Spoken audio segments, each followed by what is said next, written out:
ప్రియులారా, ఈరోజు వాక్యం ఏంటంటే, నశించిన దానిని ఎతకి రక్షించుటకు మనుష్య కుమారుడు వచ్చినని అతనితో చెప్పెను. అవును ప్రియులారా, నశించిపోతున్న మన కోసం ఎతికి రక్షించడానికి ఆకాశం నుండి యేసయ్య భూలోకానికి దిగి వచ్చిండు ప్రియులారా.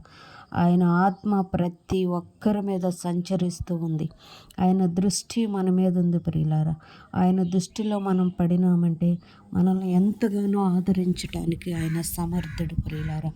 ఆయన మనల్ని రక్షించడానికి, ఇబ్బందిలో ఉన్న మనల్ని కాపాడడానికి, కష్టాల్లో ఉన్న మనల్ని ఆదరించడానికి, బలహీనంలో ఉన్న మనల్ని బలపరచడానికి ఆయన ఒక్కడ మాత్రమే సమర్థుడు ప్రియులారా. ఈ లోకంలో ఏ ఒక్కడు మనల్ని ఆదరించడు. మనకి ఆస్తి ఉండాలి, అందం ఉండాలి. మనకు అందం ఉంటే వాడు ప్రేమించినట్టు నటిస్తాడు.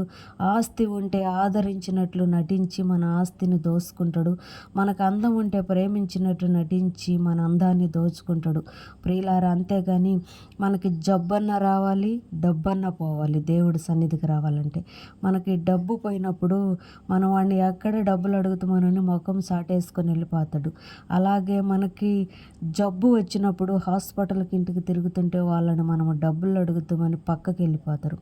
ఆకాశం నుండి నిన్ను నన్ను పరిశీలిస్తున్న యేసయ్య మనకి డబ్బులు లేక ఆర్థికంగా ఇబ్బంది పడుతున్నప్పుడు ఆయన ఐశ్వర్యము చొప్పున మన ప్రతి అవసరతను తీర్చగలిగిన గొప్ప దేవుడైన.